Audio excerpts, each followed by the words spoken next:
You have a TV? No. I just like to read the TV guide. Read the TV guide. You don't need a TV. Television addict! Television addict! Television addict!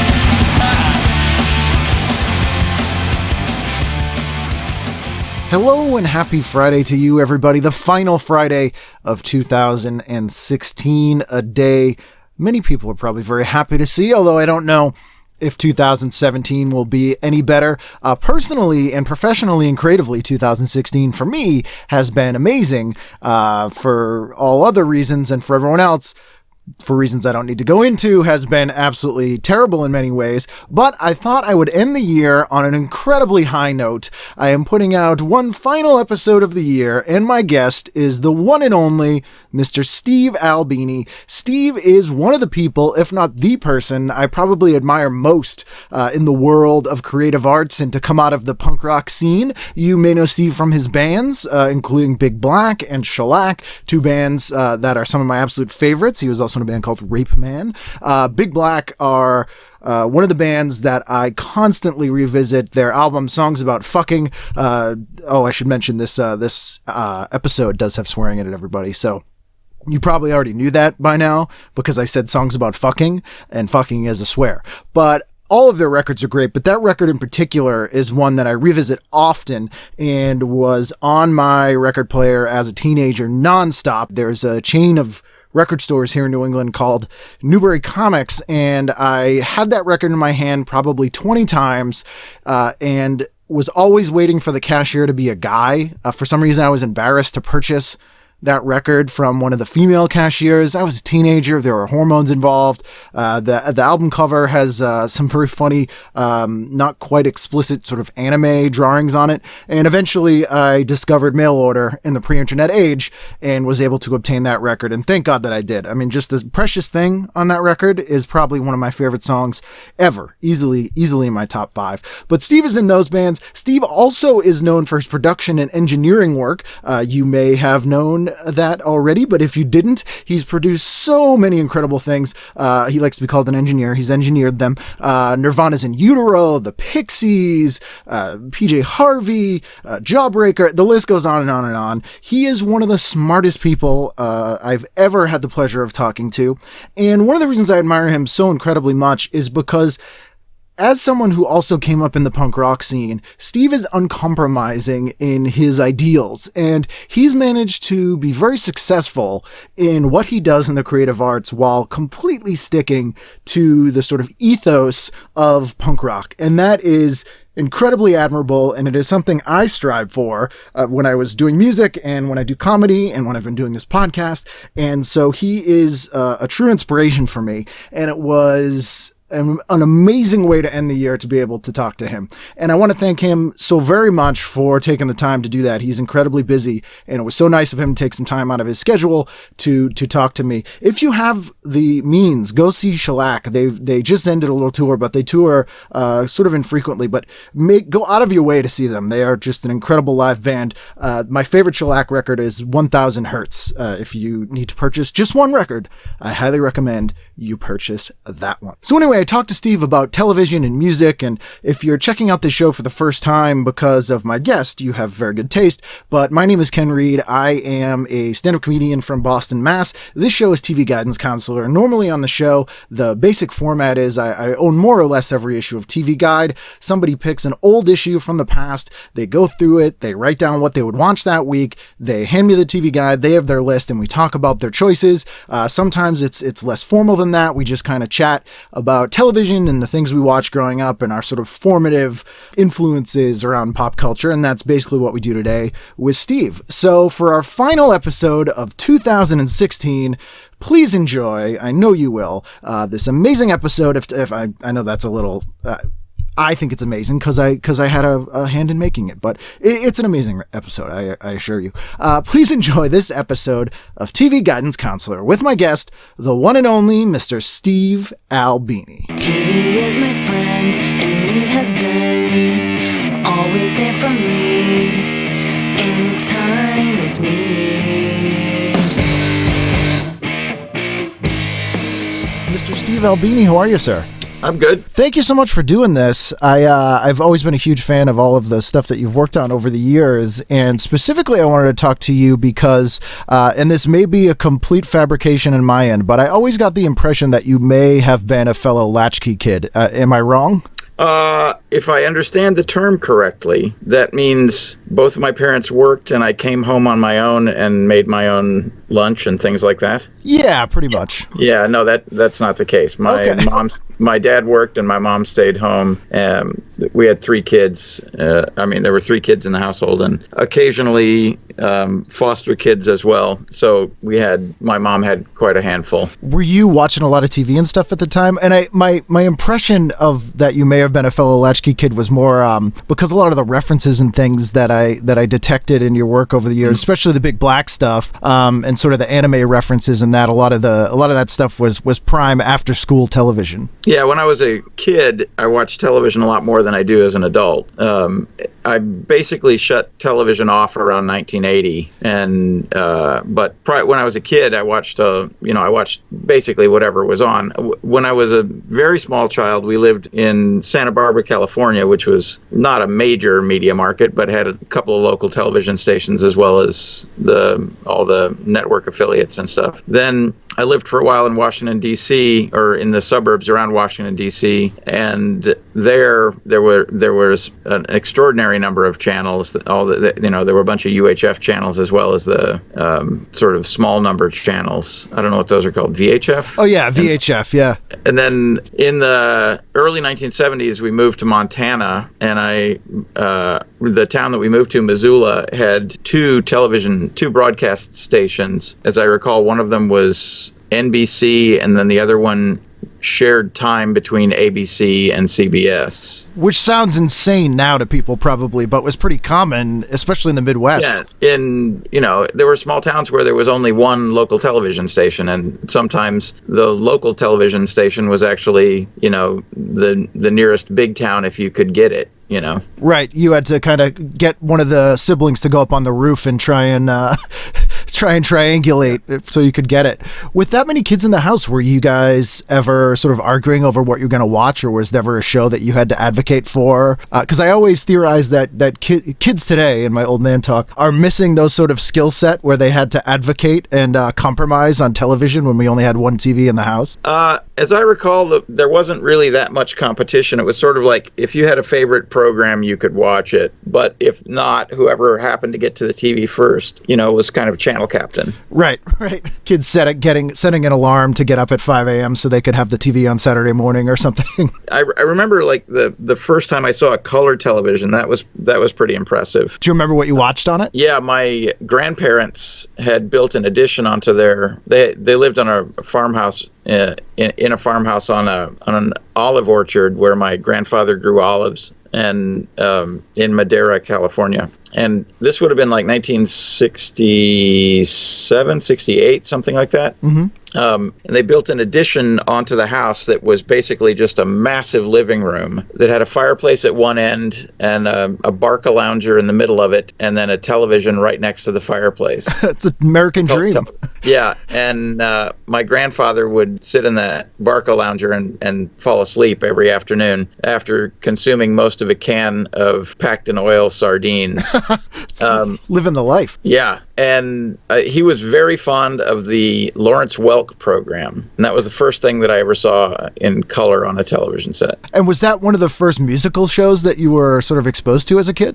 I don't remember it being musical. I mean, there was singing on it, but I remember it more for the variety acts, right. People, like there were, like plate spinners and bicycle trick people and, trick shot artists and all kinds of absurd crap on that show. Yeah, it was all like holdovers from vaudeville and burlesque that we were still getting on TV when we were growing up, which again is completely bizarre that we got exposed to this, mid and early 20th century culture because it was just cheap and they could find them and put them on television. Yeah, I'm regularly surprised that so many things that are completely dead now, completely gone now, were part of my upbringing. Things like, party line telephones and right. Being able to click the receiver and get an operator and things like that. Like that sort of stuff seems like, when you think about it now, it just seems absolutely archaic, like a telegraph. It's like a kid riding up to your door on a bicycle with a telegram. That might be the nearest thing. No, actually, now that I think about it, telegrams did exist when I was a kid. I remember because my dad got a telegram from somebody. It was sort of I think it was meant to be an ironic thing. He got a well-wishing telegram from someone, and this would have been in the early 1960s, like 66, 67, something like that. When I was a little kid, I remember my dad getting a telegram and reading it. Yeah, I mean, even the stuff like, like singing telegrams and that kind of stuff that just was fairly common. Or, one of the things they talk about on the show a lot, too, is that the television that we grew up with, which, again, tended to be whatever they could find that was cheap. So we got, old movies and Looney Tunes and all this Mexican stuff. Wrestling. And like reruns of Zorro and stuff like that. We got kind of an education about popular culture that I think is sort of missing post-millennium, even though kids have access to absolutely everything ever created in the history of mankind. But I mean, if you have access to, exciting, contemporary stuff that's, really dynamic and really, active, you're not going to search out the Little Rascals and suffer through like a half an hour of tedium just to see somebody make a funny face. Right. But I wonder, it might just be jealousy on my end as well, but when I think about the things that changed sort of my life, like I remember seeing an episode of The Young Ones on MTV in 1985 when I was very little, and The Damned were on it, and that changed my life. That was, I was like, I don't know what this is, but this is everything I love in the world right now. And that was just purely stumbling on stuff. And so many people that I know, those of us who didn't have like an older brother or like a cool friend that introduced us to punk rock or something, it was kind of just stumbling on these things. And I wonder where that lives now. Well, I mean, kids still have friends, and their friends will still turn them on to things, but they're likely to be turning them on to like some, Instagram thing or somebody who's got a funny YouTube channel, something like that. And even that, a lot of that stuff is kind of crappy and homemade, but every now and again, somebody like gives you a breakdown of some popular culture thing that you wouldn't find elsewhere. Like, no one's going to explain like the various iterations of the gay hanky code to a kid. Right. No one's going to take it on himself to explain that to a kid. But if a kid needs that information, he can find it, Yeah, he doesn't have to go to the video store and rent Cruisin', which would be far more embarrassing. When you kind of gave up on TV in the early 80s, was it just because you were busy doing other stuff, or it changed? It coincided with me going away to college, and I wasn't going to buy a television set for myself. And then, so for a brief period, I lived in a dorm, and there was a TV lounge, and the politics of getting dibs on a television in a university environment full of fucking sports fans and stuff. It's basically impossible. And even then, like, there wasn't really anything on television that I wanted to watch. That was like the end of MASH or whatever. You know? That was prime Love Boat years. Yeah, I mean, I didn't 1980. Like, I wasn't about to get wrapped up in anything serialized. Right. I think like Dynasty had just finished or something like that. The sort of shit you only watch if you have time to kill and you're at your folks' house. Right, because you don't want to talk to your family necessarily, so you can all stare in the same direction. And I had no interest at that point. I had no interest in sports. So sporting events meant nothing to me. There was essentially nothing on television I wanted to watch. And that persisted for a very long period. There were a few of the smarter TV dramas that kind of piqued my interest, and I made a point of watching some of them. Things like when The West Wing first came on, I remember watching that, thinking that was smart. Mm-hmm. But yeah, I mean, basically, television is for idiots and children, and I outgrew being a child. And right. I like to think I'm not an idiot. But have you watched any of as stuff sort of getting better in a lot of ways it's become a little bit less corporatized with the sort of streaming stuff? Has any of that stuff piqued your interest at all? Well, there's an incredible glut of it, and you can find somebody who will make the case that every single thing is the greatest thing ever. ever. Oh, of course. Yeah. So like it started with things like The Sopranos and The Wire, and like they're the greatest thing ever. Right. And I watched a few episodes of The Sopranos, and whatever I like seeing Goombas make fools of themselves. So I guess it had some appeal. But and then things like The Wire. I mean, it's like fucking Beretta or something. Like there's not, you've got cops and robbers, and like the big breakthrough was that sometimes the cops are bad and sometimes the robbers are good. It's like, the fuck, really. And we can swear on TV too. It's crazy. Yeah, and then shit like Breaking Bad and stuff like that. It's like a lot of it it's just like, it seems like somebody would have an idea that could have been made into a film, but if you serialize it and drag out all the uncomfortable parts so that there's like a shocker moment in every episode, then it stays in the consciousness, like public consciousness, longer, and it's obviously more lucrative. Yeah, absolutely. It's sort of shock value stuff, and I wonder, I always got the impression, were you into tape trading and that sort of thing when you were in college? Because of like only really informally. Like I'm like, back then, if you know people in another town, you wouldn't necessarily be able to get a hold of the records that they were listening to, but they could send you a tape. Like I was friends with David Grubbs from Bastro and Squirrel Bait. Mm-hmm. And before he went away to college, he sent me a cassette of a bunch of interesting Louisville bands. And some of those bands became among my favorite bands ever. Bands like Circle X and the End Tables and his band, Squirrel Bait. There were demos from his band on there. Maurice. There was a band, what was that other band? Babylon Dance Band. There were quite a lot of really interesting, unusual, not just for Louisville, but just genuinely unusual music that I would never have heard if I didn't know him and if he hadn't sent me that cassette. And that cassette was sort of like on regular rotation along with everything else in my record collection. Right. But there were very few people like that and very few things like that. But cassettes were a pretty common currency in the underground music scene. Yeah, and I for some reason I associate with like zine culture and stuff a lot of like the sort of underground tapes of non-musical stuff, like the red tapes, or like that. I think of the Bud footage and that sort of stuff. Well, the video stuff was different. Like there was no avenue for seeing any video stuff, so people would send. I remember people sending fucked up videos to each other all the time. My wife actually had a show that she put on at a couple of different comedy venues where it's just called Fucked Up Videos, where people would bring in fucked up videos and they would play them and everybody would talk about them. And stuff like Bud Dwyer blowing his brains out, but then like that it all sort of evolved from there. Like my friend Jay Tiller made a kind of a supercut of the Bud Dwyer videotape where it was Bud Dwyer blowing his brains out on a loop.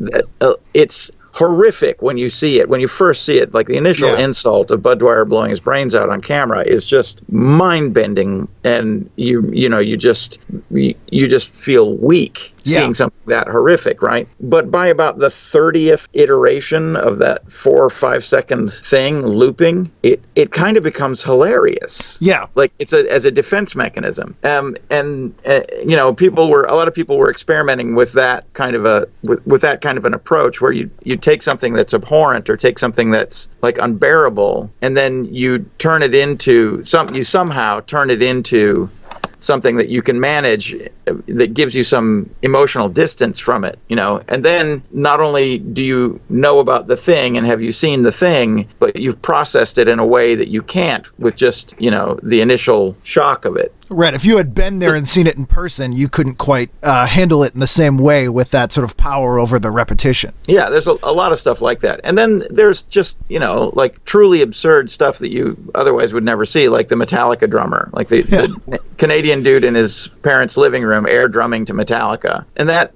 Metallica drummer thing, as fantastic and as hilarious as it is, was part of a longer videotape that this dude made, just him going about his day, where he like went on some preposterous escapade trying to break into his old grade school, and then was like mountain biking down a trail and eats it again and again.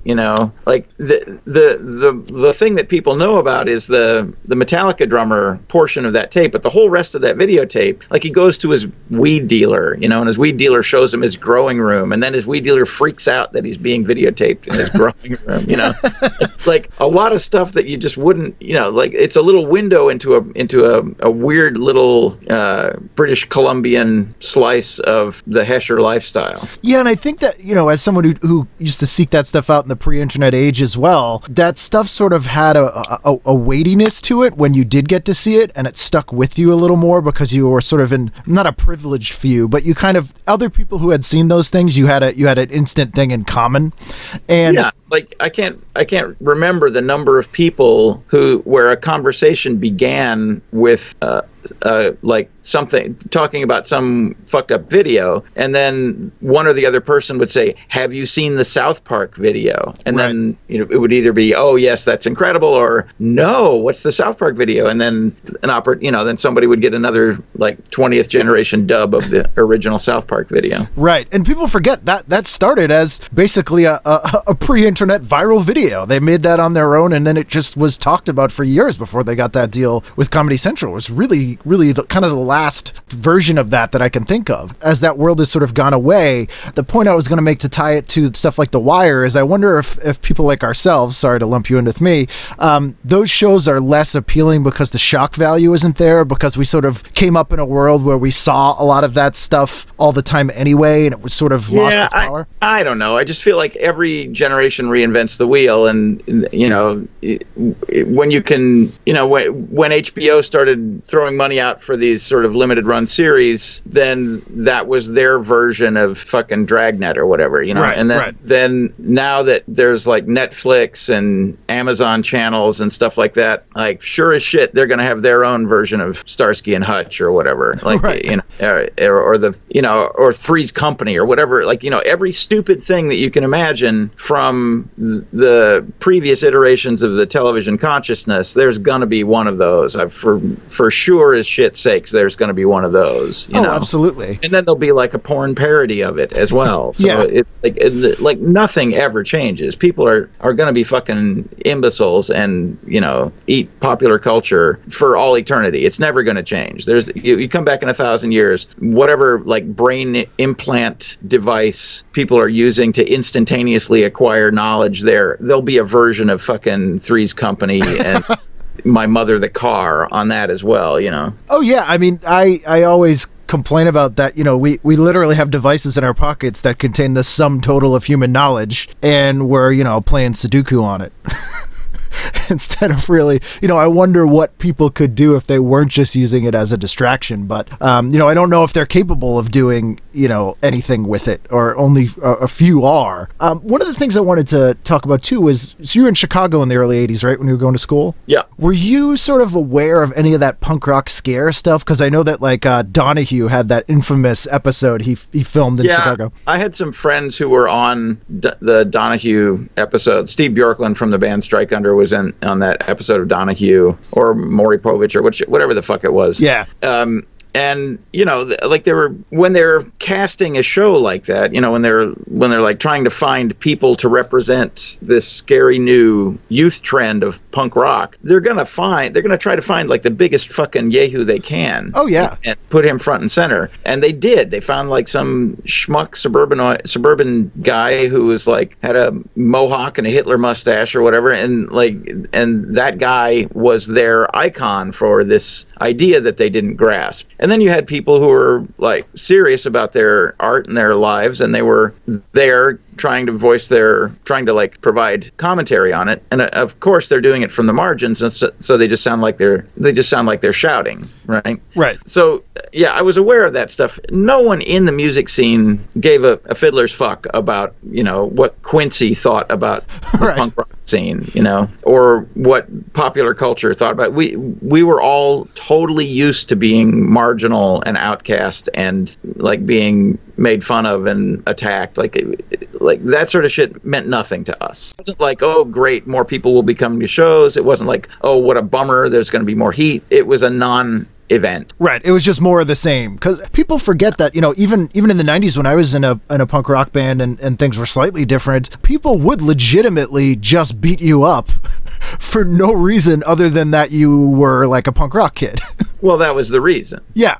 I mean, To me, not a reason, but to them, seemingly, now you go to Target and the cashier has an MC5 shirt on, even though they don't know what it is, and pink hair. And it's a very strange world. I often feel like I'm in some sort of weird Twilight Zone world with a be careful what you wish for kind of thing. I don't know. The stuff that gets normalized is the stuff that's superficial visual aspects and superficial stylistic stuff gets, like there's a fucking Chips Ahoy commercial with the claymation punks with their mohawks and that sounded like fucking Green Day or whatever. I mean, that's the oi oi oi Chips Ahoy.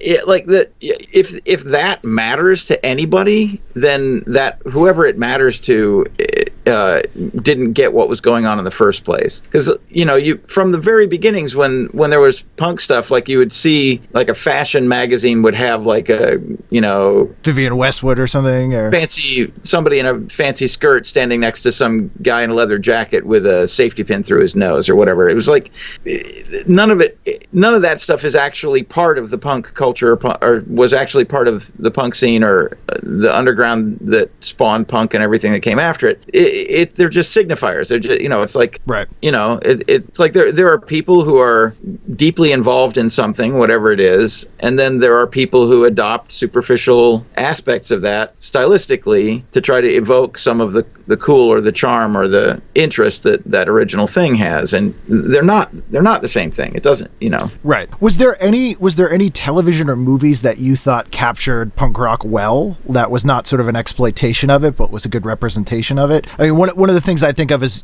USA Network used to have a thing called Night Flight in the 80s. Yeah. And I saw like Another State of Mind on that, and The Decline of Western Civilization and that kind of stuff. Which see, the problem is that the at its base, the thing that made punks and underground people animated was their absolute certainty that everybody else had got it wrong. Right.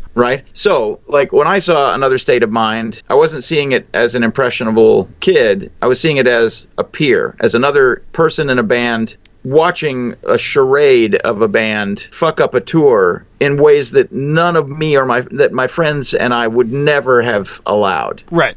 Like watching that was like it was like watching the Keystone Cops or something. Right. Like, and then that dude with his big fucking mouth and talking to the camera all the time, trying to impart this fundamental knowledge. It was just insulting. Right.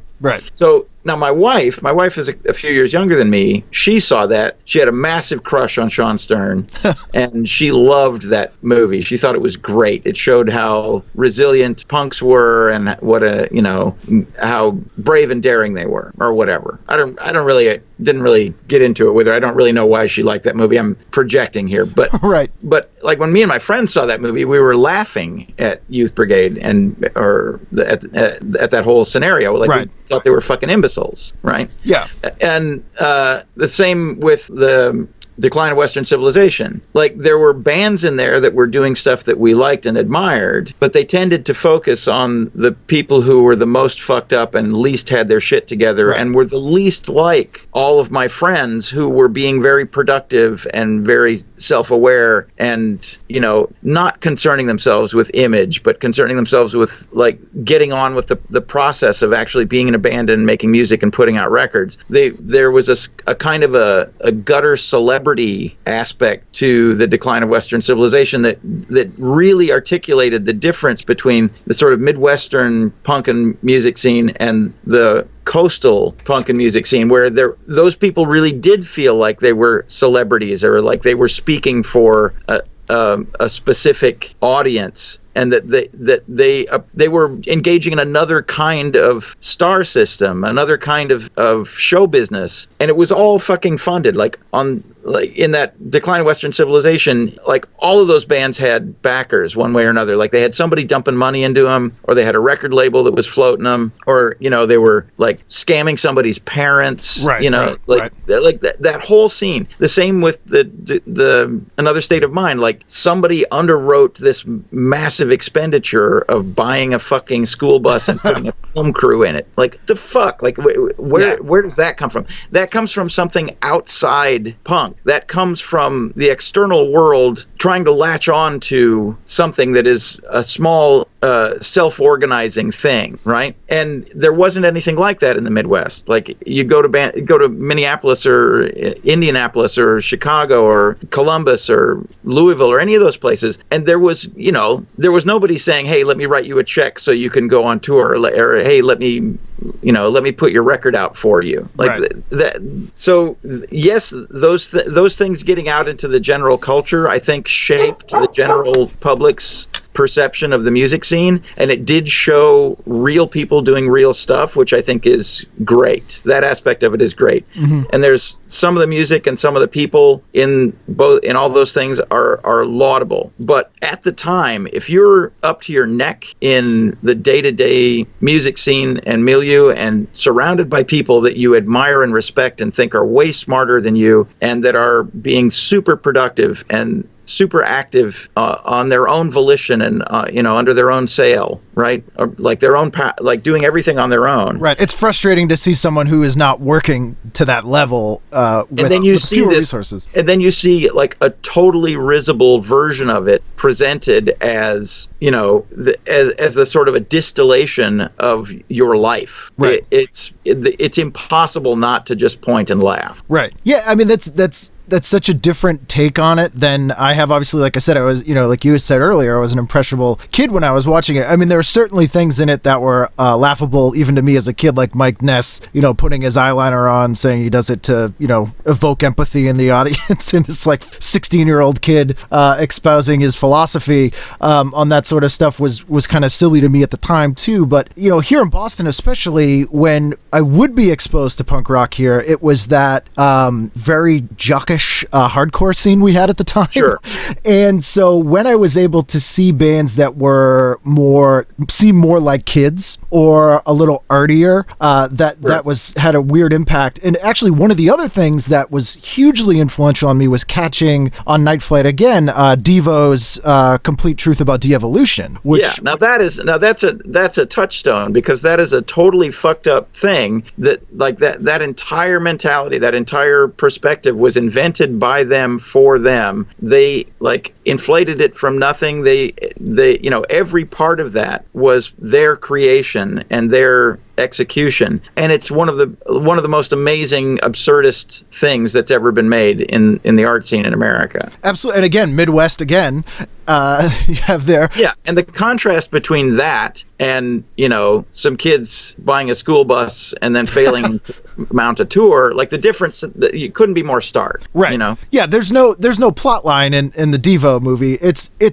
an art piece. It's a visual art piece that kind of was lucky enough that the media at the time was hungry for content, and it kind of got through the system in a lot of ways, pretty unfiltered. Yeah. You probably won't find an aware musician of my generation whose mind wasn't at least a little blown by seeing Devo on Saturday Night Live or whatever their first encounter with Devo was. Yeah. Devo were a truly unique band. Yeah, and they managed to sort of couch, they kind of fooled, it was almost a Trojan horse in that they were kind of fooling people they were a pop group, but then they had this really strong sort of art message that came through, and a really dystopian, weird message. Don't get me wrong, like they got used to being rock stars very quickly, and they started making awful music that catered to an audience that thought it had them figured out. Like their creative output like hit the skids right after their first album, and there are moments of brilliance from there on. But that initial, their initial ejaculation of creative stuff in the late 70s through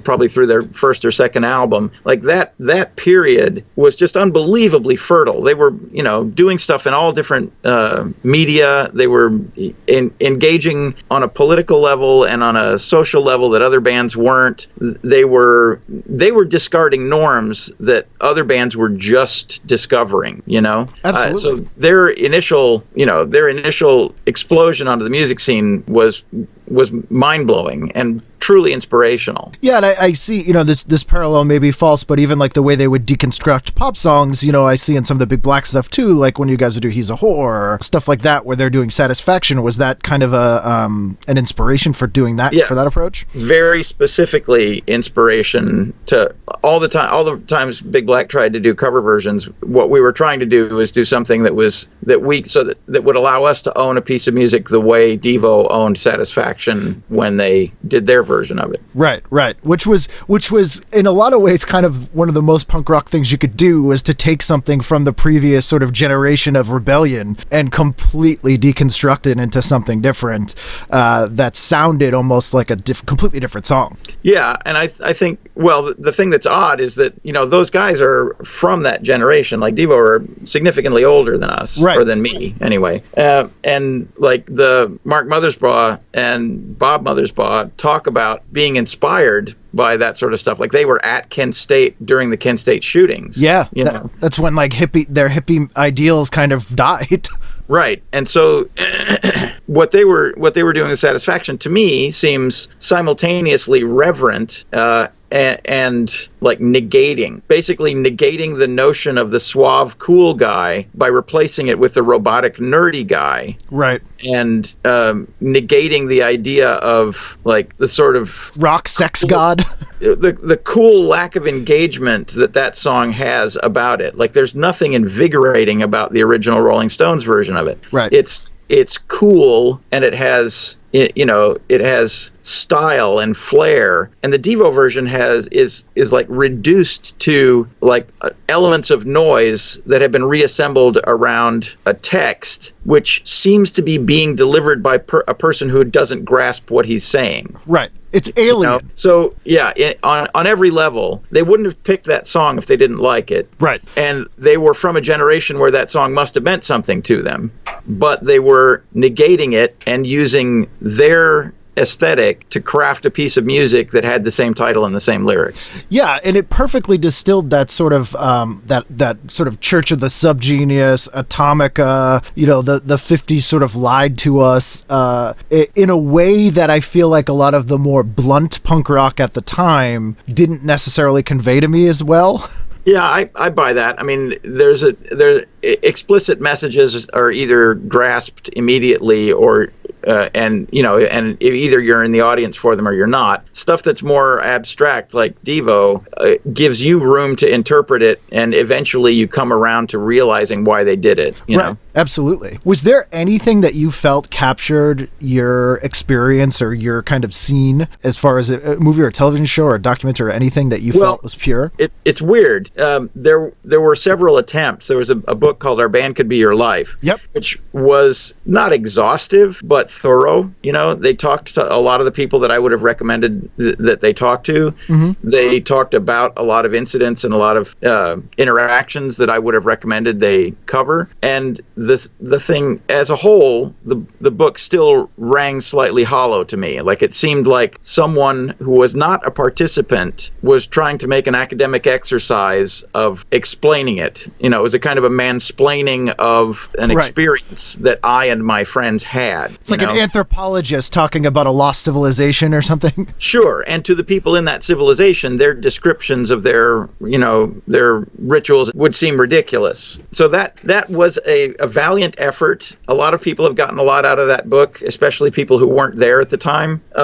Even me, like I knew all of the principles in that book. A lot of the experiences and a lot of the things that are described in that book were, chapters in my life. Mm-hmm. And knowing all of those people and having gone through all of those experiences, some of it rang kind of hollow to me, in that sort of anthropological sense, where like if a Dinka read a Westerner's description of Dinka culture, he would laugh at it. Right. Because it would seem so superficial and missing so much of the important stuff. Right. So, but having said that, in that book, there are chapters about bands that I didn't know as well. Like, for example, the Minutemen. Mm-hmm. Now, I was an enormous fan of the Minutemen, and and so I read that chapter voraciously. And I can accept that people who didn't know all of those other people reading about those other bands would have the same impression, would feel the same way about those other chapters about those other bands. So I think it's, with that sort of informed by that experience, I think it's probably the best there's been yet about describing the music scene in the 80s, right? Yeah. There was a filmed documentary called You Wern't There, specifically about the Chicago punk scene and underground, specifically about the period from 1980 to 1990 or late 1970s to early 1990s. It's like Naked Ray Gun era, that sort of... And predating Naked Ray Gun. Oh, wow. Yeah. And that seemed really, really good in that it was mostly interviews with people who were there telling their stories about what they did and why. And I thought it was great. I thought it was endlessly fascinating to me. All of my friends who I thought were really smart and really well-spoken back in the day still seemed really smart and really well-spoken 20, 30 years later. All of the music that seemed super invigorating to me 20, 30 years ago still seems super invigorating to me.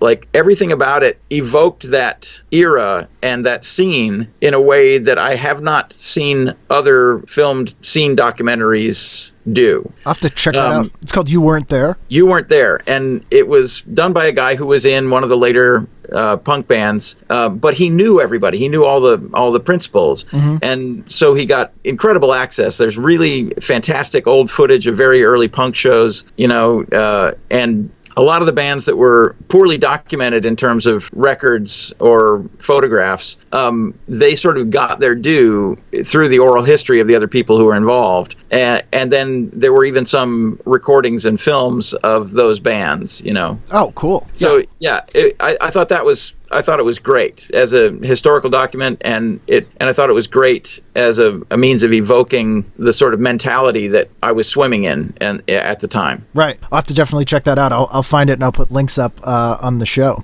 I always ask musicians this, and I'm curious to see what your answer is. Do you have a favorite TV theme song? Because as kids, those tend to be the first music we have a power over and that we can revisit on our own. Yeah. The song itself is awful, but I really liked the Speed Racer TV show, which was the American version of the Japanese show. Yeah. And the song itself is awful. The Go Speed Racer, Go Speed Racer, Go. Yeah. Right. But when I was a little kid, when I would hear the Speed Racer theme, I would get really excited that Speed Racer was going to be on television. Well, it starts off with that amazing kind of that it's like that's this very typical sort of Flintstones. I forget the name of the arranger, but the guy that did all the Flintstones music was a big influence on a lot of the cartoon themes of the era. And I think, if I'm not mistaken, I think he did the string arrangements for a Lydia Lunch album. Oh, weird. Yeah, I can't remember his name, but Then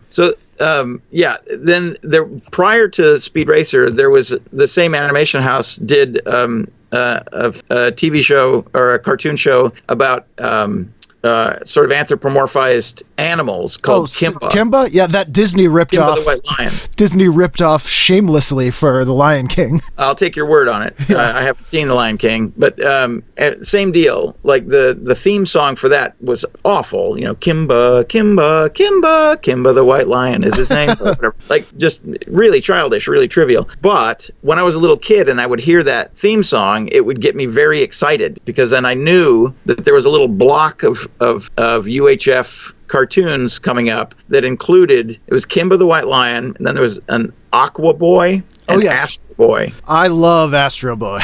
Yeah, and all of those would come out in a block in the afternoon, like the immediate post-school, post-daycare period when I was a little kid. So when I would hear the Kimba theme song, I knew that whole chunk was coming up, and I could blow the next 90 minutes in front of the television. Yeah, that's you time now, and you can just sit back and enjoy. Have you ever revisited any of those shows as an adult? I don't think so. Well, yeah, I remember. Yeah, I have seen a few episodes of Speed Racer, and they don't really hold up. They're awful. Yeah. But when I was a kid, I was excited by the whole that was a time when there were like the gadget filled adventure was a big theme in popular culture. Like you know, Batman had all kinds of tricked out stuff in his car. Yep. And you know, the Green Hornet had a tricked out car. Even the Avengers and the James Bond kind of stuff. Yeah, and there was also the Thunderbirds. Jerry Anderson's supercar.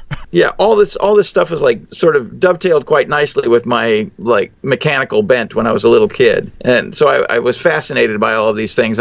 And when my parents got a new car at one point, I remembered my brother and I like randomly pushing buttons on the radio and on the dashboard, like what, you know, when we were left in the car when my mom went in to get groceries or whatever, just randomly pushing buttons on the dashboard trying to make the pistols appear, or the oil slick come out, or the smoke ejector seat. Yeah. Well, the kids are influenced by television. It's true. Well, thank you so much for doing this. I really love talking to you, and I appreciate you taking the time. Hey, no problem.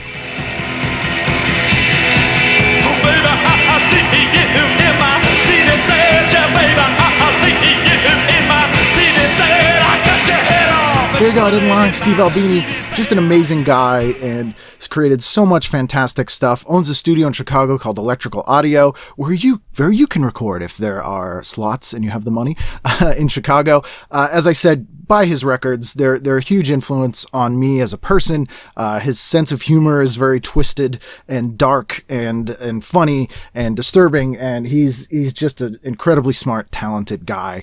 Once again, I want to thank you guys for listening. If you're a regular listener of the show, or an irregular listener of the show, if this is the first episode you've heard, it means so much to me that you have taken the time to seek out this show and listen to it. This little thing that I do in my office here in my home is really ballooned into this incredible worldwide thing, and I love getting messages from you guys, and it's one of the things I'm most thankful for every year, and I look forward to having it as an outlet in 2017, where I may need it more than ever, and I will be going strong as long as I am physically able. Not that I'm ill, but I don't know why I said that.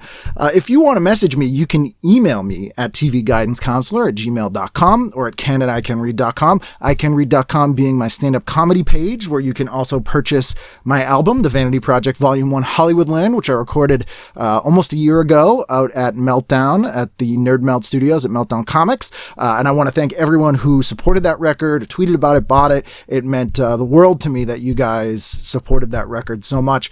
And if you are in the San Francisco area or the Bay Area or anywhere around San Francisco, I am honored to be doing a live edition of TV Guidance Counselor on Sunday, the 15th of January. I will be performing TV Guidance Counselor at 4:30 p.m. at Piano Fight, where my guest will be the one and only Mr. Frank Portman, also known as Dr. Frank of the Mr. T Experience, an incredible band. Frank is a super smart guy, author, has written a bunch of great books, and we'll be talking about TV we watched growing up. So I hope to see you there. Go to sfsketchfest.com if you want to buy tickets, and come say hello. It will be great, and I really don't want there to be nobody there. I know people will come out. People always come out, but it'll be nice to see you guys. I'll bring some goodies. It'll be nice to chat with you guys, and it is always a pleasure to meet listeners of the show. So thank you guys so much. I hope that your 2017 is manageable. Let's all hope that it's manageable, and we'll see you Wednesday for a brand new edition of TV Guidance Counselor. I mean, basically, television is for idiots and children, and I outgrew being a child. And Right.